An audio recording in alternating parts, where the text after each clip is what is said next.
So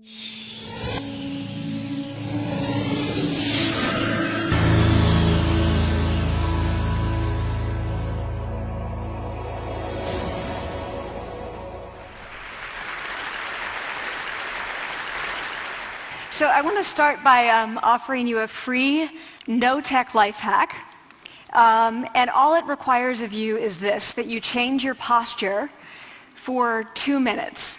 But before I give it away, I want to ask you to right now do a little audit of your body and what you're doing with your body. So how many of you are sort of making yourselves smaller? Maybe you're hunching, crossing your legs, maybe wrapping your ankles. Sometimes we hold on to our arms like this. Sometimes we spread out. I see you. So I want you to pay attention to what you're doing right now. We're going to come back to that in a few minutes, and I'm hoping that if you sort of learn to tweak this a little bit, it could significantly change the way your life unfolds. So we're really fascinated with body language, and we're particularly interested in other people's body language. You know, we're interested in, like, you know, an awkward interaction or a smile or a contemptuous glance or maybe a very awkward wink or maybe even something like a handshake. Here they are arriving at number 10 and look at this lucky policeman gets to shake hands with the President of the United States. Oh, and here comes the Prime Minister of it. No.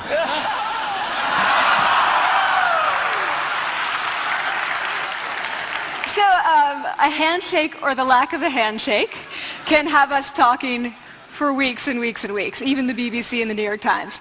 So obviously when we think about nonverbal behavior or body language, but we call it nonverbals as social scientists, it's language. So we think about communication. When we think about communication, we think about interactions. So what is your body language communicating to me? What's mine communicating to you? And there's a lot of reason to believe that this is a valid way to look at this. So social scientists have spent a lot of time looking at the effects of our body language or other people's body language on judgments. And we make sweeping judgments and inferences from body language. And those judgments can predict really meaningful life outcomes like who we hire or promote, who we ask out on a date. For example, Nalini Ambady, a researcher at Tufts University, shows that when people watch 30-second soundless clips of real physician-patient interactions, their judgments of the physician's niceness predict whether or not that physician will be sued. So it doesn't have to do so much with whether or not that physician was incompetent, but do we like that person and how they interacted? Even more dramatic, Alex Todorov at Princeton has shown us that judgments of political candidates' faces in just 1 second predict 70% of U.S. Senate and gubernatorial race outcomes. And even, let's go digital, emoticons used well in online negotiations can lead you to claim more value from that negotiation. If you use them poorly, bad idea, right? So when we think of nonverbals, we think of how we judge others, how they judge us, and what the outcomes are. We tend to forget, though, the other audience that's influenced by our nonverbals, and that's ourselves. We are also influenced by our nonverbals, our thoughts and our feelings and our physiology. So what nonverbals am I talking about? I'm a social psychologist, I study prejudice, and I teach at a competitive business school. So it was inevitable that I would become interested in power dynamics.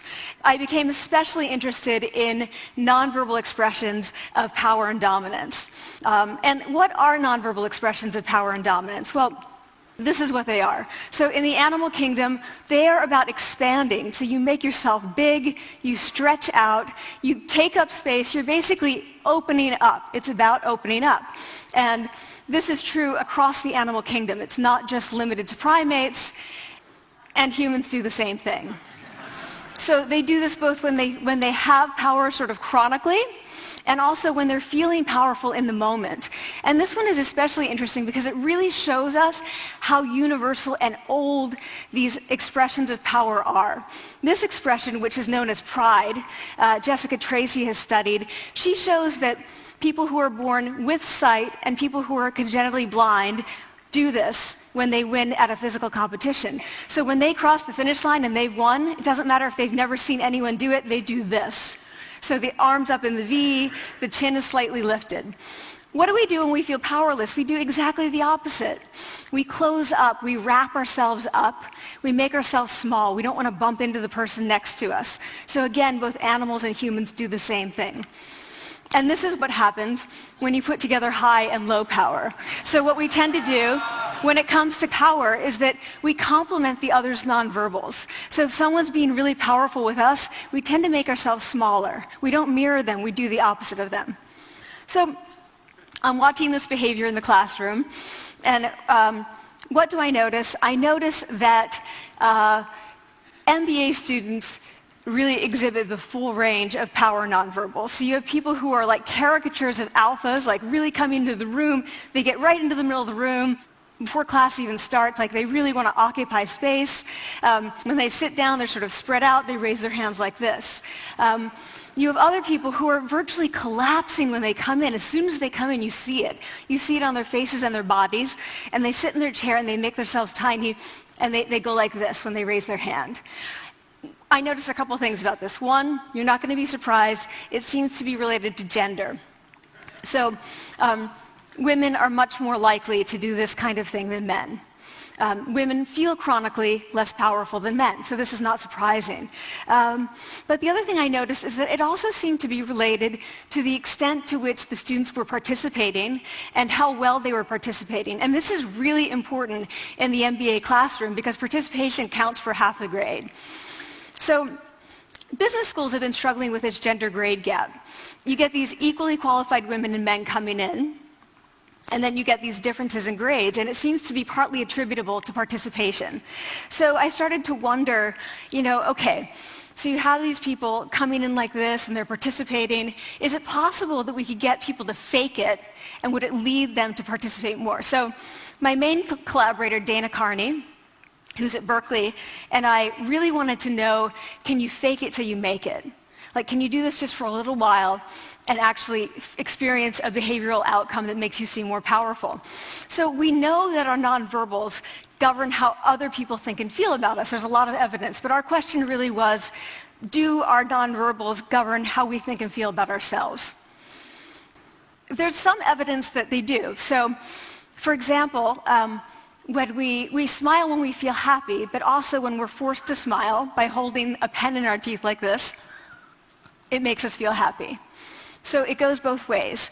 When it comes to power, it also goes both ways. So when you feel powerful, you're more likely to do this, but it's also possible that when you pretend to be powerful, you are more likely to actually feel powerful. So the second question really was, so we know that our minds change our bodies, but is it also true that our bodies change our minds? And when I say minds, in the case of the powerful, what am I talking about? So I'm talking about thoughts and feelings and the sort of physiological things that make up our thoughts and feelings. And in my case, that's hormones. I look at hormones. So what do the minds of the powerful versus the powerless look like? So powerful people tend to be, not surprisingly, more assertive and more confident, more optimistic. They actually feel that they're going to win even at games of chance. They also tend to be able to think more abstractly. So there are a lot of differences. They take more risks. There are a lot of differences between powerful and powerless people. Physiologically, there also are differences on two key hormones, testosterone, which is the dominance hormone, and cortisol, which is the stress hormone. So what we find is that high-power alpha males in primate hierarchies have high testosterone and low cortisol. And powerful and effective leaders also have high testosterone and low cortisol. So what does that mean? When you think about power, people tended to think only about testosterone because that was about dominance. But really, power is also about how you react to stress. So do you want the high-power leader that's dominant, high on testosterone, but really stress reactive? Probably not, right? You want the person who's powerful and assertive and dominant, but not very stress reactive, the person who's laid back. So we know that in primate hierarchies, if an alpha needs to take over, if an individual needs to take over an alpha role sort of suddenly, within a few days, that individual's testosterone has gone up significantly and his cortisol has dropped significantly. So we have this evidence both that the body can shape the mind, at least at the facial level, and also that role changes can shape the mind. So what happens, okay, you take a role change, what happens if you do that at a really minimal level, like this tiny manipulation, this tiny intervention? For 2 minutes you say, I want you to stand like this, and it's going to make you feel more powerful. So this is what we did. We decided to bring people into the lab and run a little experiment. And these people adopted for 2 minutes either high power poses or low power poses. And I'm just going to show you 5 of the poses, although they took on only 2. So here's one, a couple more. This one has been dubbed the Wonder Woman by the media. Here are a couple more. So you can be standing or you can be sitting. And here are the low power poses. So you're folding up, you're making yourself small. This one is very low power. When you're touching your neck, you're really kind of protecting yourself. So this is what happens. They come in, they spit into a vial. We, for 2 minutes, say, you need to do this or this. They don't look at pictures of the poses. We don't want to prime them with the concept of power. We want them to be feeling power, right? So 2 minutes they do this. We then ask them, how powerful do you feel on a series of items? And then we give them an opportunity to gamble. And then we take another saliva sample. That's it. That's the whole experiment. So this is what we find. Risk tolerance, which is the gambling. What we find is that when you're in the high power pose condition, 86% of you will gamble. When you're in the low power pose condition, only 60%. And that's a pretty whopping significant difference. Here's what we find on testosterone. From their baseline when they come in, high power people experience about a 20% increase, and low power people experience about a 10% decrease. So again, 2 minutes and you get these changes. Here's what you get on cortisol. High power people experience about a 25% decrease, and the low power people experience about a 15% increase. So 2 minutes lead to these hormonal changes that configure your brain to basically be either assertive, confident, and comfortable, or really stress reactive, and feeling sort of shut down. And we've all had that feeling, right? So it seems that our nonverbals do govern how we think and feel about ourselves. So it's not just others, but it's also ourselves. Also, our bodies change our minds. But the next question, of course, is, can power posing for a few minutes really change your life in meaningful ways? So this is in the lab. It's this little task. It's just a couple of minutes. Where can you actually apply this, which we cared about, of course. And so we think it's really what matters, where you want to use this is evaluative situations, like social threat situations. Where are you being evaluated? Either by your friends, like for teenagers, it's at the lunchroom table. It could be, for some people, it's speaking at a school board meeting. It might be giving a pitch, or giving a talk like this, or doing a job interview. We decided that the one that most people could relate to, because most people had been through, was the job interview. So we published these findings, and the media are all over it, and they say, okay, so this is what you do when you go in for the job interview, right? So we were, of course, horrified and said, oh my God, no, that's not what we meant at all, for numerous reasons. No, don't do that. Again, this is not about you talking to other people, it's you talking to yourself. What do you do before you go into a job interview? You do this. Right? You're sitting down, you're looking at your iPhone or your Android, not trying to leave anyone out. You're looking at your notes, you're hunching up, making yourself small, when really what you should be doing maybe is this, like in the bathroom, right? Do that, find 2 minutes. So that's what we want to test, okay? So we bring people into a lab, and they do either high or low power poses again. They go through a very stressful job interview. It's 5 minutes long. They are being recorded, they're being judged also, and the judges are trained to give no nonverbal feedback. So they look like this. Like, imagine this is the person interviewing you. So for 5 minutes, nothing. And this is worse than being heckled. People hate this. It's what Marianne LaFrance calls standing in social quicksand. So this really spikes your cortisol. So this is the job interview we put them through, because we really wanted to see what happened. We then have these coders look at these tapes, 4 of them. They're blind to the hypothesis, they're blind to the conditions. They have no idea who's been posing in what pose. And they end up looking at these sets of tapes and they say, oh, we want to hire these people, all the high-power posers. We don't want to hire these people.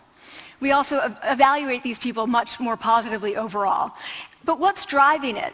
It's not about the content of the speech. It's about the presence that they're bringing to the speech. We also, because we rate them on all these variables related to sort of competence, like how well structured is the speech? How good is it? What are their qualifications? No effect on those things. This is what's affected. These kinds of things. People are bringing their true selves, basically. They're bringing themselves. They bring their ideas, but as themselves, with no, residue over them. So this is what's driving the effect or mediating the effect. So when I tell people about this, that our bodies change our minds and our minds can change our behavior and our behavior can change our outcomes, they say to me, it feels fake, right? So I said fake it till you make it. It's not me. I don't want to get there and then still feel like a fraud. I don't want to feel like an imposter. I don't want to get there only to feel like I'm not supposed to be here. And that really resonated with me because I want to tell you a little story about being an imposter and feeling like I'm not supposed to be here. When I was 19, I was in a really bad car accident. I was thrown out of a car, rolled several times. I was thrown from the car, and I woke up in a head injury rehab ward, and I had been withdrawn from college, and I learned that my IQ had dropped by 2 standard deviations, which was very traumatic. I knew my IQ because I had identified with being smart, and I had been called gifted as a child. So I'm taken out of college. I keep trying to go back. They say, you're not going to finish college. There are other things for you to do, but that's not going to work out for you. So I really struggled with this. And I have to say, having your identity taken from you, your core identity, and for me it was being smart, having that taken from you, there's nothing that leaves you feeling more powerless than that. So I felt entirely powerless. I worked and worked and worked, and I got lucky and worked and got lucky and worked. Eventually, I graduated from college. It took me 4 years longer than my peers. And I convinced someone, my angel advisor, Susan Fisk, to take me on. And so I ended up at Princeton, and I was like, I am not supposed to be here. I am an imposter. And the night before my first year talk, and the first year talk at Princeton is a 20-minute talk to 20 people. That's it. I was so afraid of being found out the next day that I called her and said, I'm quitting. She was like, you are not quitting because I took a gamble on you and you're staying. You're going to stay, and this is what you're going to do. You're going to fake it. You're going to do every talk that you ever get asked to do. You're just going to do it and do it and do it, even if you're terrified and just paralyzed and having an out-of-body experience until you have this moment where you say, oh my gosh, I'm doing it. I have become this. I am actually doing this. So that's what I did. 5 years in grad school. A few years, I'm at Northwestern. I moved to Harvard. I'm at Harvard. I'm not really thinking about it anymore, but for a long time I had been thinking, not supposed to be here, not supposed to be here. So at the end of my first year at Harvard, a student who had not talked in class the entire semester, who I had said, look, you've got to participate or else you're going to fail, came into my office. I really didn't know her at all. And she came in totally defeated, and she said, I'm not supposed to be here.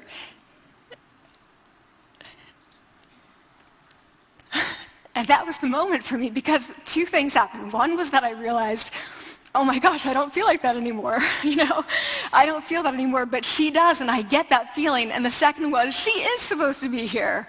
She can fake it. She can become it. So I was like, yes, you are. You are supposed to be here, and tomorrow you're going to fake it. You're going to make yourself powerful, and, you're going to...